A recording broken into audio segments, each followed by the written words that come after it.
Hey everyone, welcome back to my channel, or welcome if you are new here. My name is Emily Call. I talk about all things motherhood and money and finance and all that fun stuff. Also about YouTube stuff here on YouTube. I also have a blog where I blog about all this stuff too, and sometimes go into more detail over the things that we chat about. But first, before we jump into the video about sinking funds, I do want to add a little piece to the video that I will no longer be doing Transfer Tuesdays, just because a few reasons. Transfer Tuesday was initially started to help someone get motivated to pay off their student loan debt. I don't have any student loan debt. My husband doesn't have any student loan debt. We're just saving up for a larger purchase, and so just transferring $25 each week seems extremely repetitive when my limited capacity for making videos should be geared towards making more educational content for you guys. So let's go ahead and jump into sinking funds. Okay, so what are sinking funds? Sinking funds are typically a group of your money that you are saving for a specific purpose. Typically, and the origins of this has come from the Dave Ramsey group of thinking. Some people use it as like emergency funds. Other people use it for saving to pay down student loan debts in a large sum. Other people use it for everyday things that may come up or may not. But we typically use it for larger purchases. One really good use that I will say before getting too far into the video, while student loan payments have been in deferment during this time, it would have been really awesome to put that money into a brokerage account and put it into probably some type of index fund and save up to pay off a large sum of your student loan debt, because you have zero interest, zero payments on your student loans right now. I believe until January, I'm not sure. So another point about sinking funds is where do you keep your sinking funds? A lot of people, it's just a line item in their budget.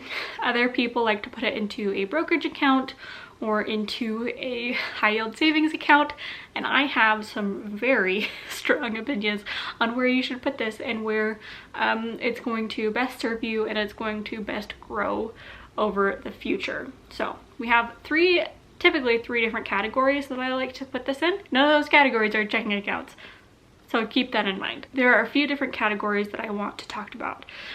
Short-term savings sinking funds, long-term saving sinking funds, and health sinking funds. Let's start off with the health one just because that's easy. I highly recommend that you use an HSA for your health sinking funds or for saving for a larger health expense. So this could be things like having a baby or getting braces or paying for your child's braces, or just saving for an emergency medical expense like you got in a car accident or something. Because how health savings accounts work, you're able to put aside a part of your paycheck that is also tax deductible and save for qualified medical expenses, and just about any medical expense is qualified, as well as some medical supplies. Just had a baby, things like a pump is HSA qualified, or milk bags are HSA qualified, your prescriptions are HSA qualified, so things like that. One thing about the HSA though is that it does come with a high deductible healthcare plan, so it's really awesome if you are in the younger years, you don't have a lot of anticipated medical expenses, and so you can put a portion of your paycheck into that HSA to save into your health/emergency health sinking fund. And that's where we keep our health sinking fund. A few things that we are saving for with our HSA are for me to get braces. We are saving for when we have another child down the line. Child that we just had, well, we only have one, was the entire hospital birth was paid for out of my husband's HSA. Nothing out of pocket there. Of course, we did have to pay for some of the midwife visits, but we'd save probably another $700 that would have just been all paid for by the HSA. So things to keep in mind. Let's talk about short-term savings and short-term sinking funds. So short-term, I would say, is less than 2 years. And the reason why I say 2 years and you'd want to put this into a high yield savings account is because at 1 year is the long-term capital gains tax for a brokerage account. And so with a long-term capital gain, or short-term capital gains, excuse me, you would be paying about 50% in taxes on the stock that you sold. Whereas if it was over a year, then you'd only pay about 22% on capital gains, depending on what your state's particular tax rate is. And so the reason why I say 2 years instead of just 1 year to get rid of that short-term capital gains is because it typically, to get about a 22% growth rate in an index fund, again, this is not exactly science or just an average over the past few years. It'll take at least 2 years to get to that 22%, and oftentimes it will take longer than that. That's why if you're saving for less than 2 years, because of the taxes on the brokerage account, you're going to want to go with a high yield savings account. It'll give you a better return. You don't have to pay that taxes on the capital gains, and you'll gain interest. As far as the top high yield savings accounts to go for, I personally use YADA for our high yield savings account. It is a lottery linked high yield savings account. Highly recommend them. They give you, I think right now I have like all right, so on my YADA bank account, I currently have a 6.14% APY, which is a lot bigger than most high yield savings accounts like Ally Bank will give you. It's also a really fun platform. It helps you save a lot more money. I have a link down below to get, I believe that you get 10 free tickets and I get 10 free tickets. Or no, it's 100 free tickets. You get 100 free tickets, I get 100 free tickets into your next drawing, or into their next drawing, which is every day. Be sure to check that link down below. And things that might qualify as a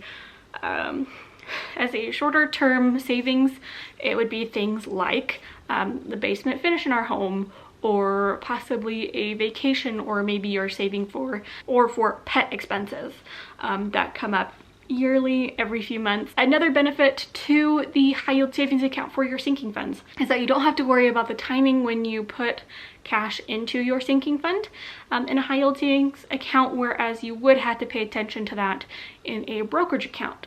So as an example, we are putting cash in for saving for our basement, and we will be putting cash in almost every week, every few weeks if we decide to do a lump sum with our paycheck, and that way we can withdraw those funds just about as soon as we put them in. With a brokerage account, that's not always the case. You would have to wait at least, I guess you could sell, but then you'd have to pay that capital gains tax. And if it was, let's say you bought it last week and the stock went down 5% and then you had to sell and withdraw, you have a loss there, especially with the taxes. So that is for your short-term sinking funds. I know it was a little bit confusing, but let's jump into long-term sinking funds and then let's try and make it a little more sense. All right, so long-term sinking funds. These, in my opinion, are things like retirement, saving for an anniversary vacation, saving for college for your child, other things like that. And so typically there are different funds that you can use for these types of sinking funds, like a Roth IRA or a 401k, and there are different variations of those for specific things for retirement. And then if you are saving for your child for college or for being an adult, you could do a custodial account, or you could do a 529 account, depending on what your child's future may look like to you at this time. Personally, we are not going with the 529. We are going with a custodial account, and I'll go into that in another video. Oh, and then lastly, we would use a brokerage account for saving, again for retirement, or funds that we want to take out before we turn the age of 50, 59, 55, when we can withdraw from our retirement accounts, so then we can retire at an earlier age. We'll also be using our brokerage account to save for and use sinking funds for our anniversary trip, hopefully for a 10-year anniversary trip, which is coming up in about 5.5 years for us. So I want to have cash into a sinking fund for a goal that is more than 2 years out, and sometimes maybe 3 or 4 years out, depending on what anticipated gains the market is going to have over the next few years. And this is to really kind of outgrow the tax rate of a sinking fund. So again, short-term capital gains is around 50%.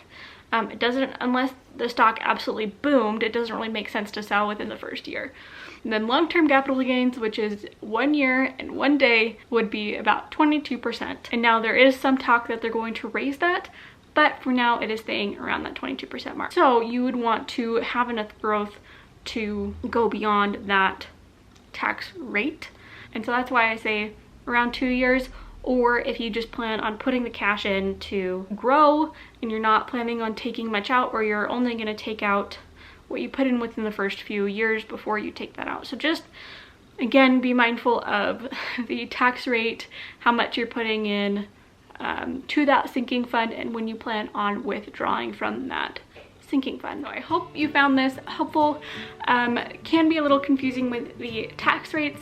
I could do a separate video on short-term capital gains versus long-term capital gains. If you would like that, let me know in the comments down below. Be sure to like and subscribe. I'm hoping to get to 1,000 subscribers in the first year of this channel, so it'd be really helpful if you could do that. But again, thank you so much. I'll catch you guys in the next one. Bye.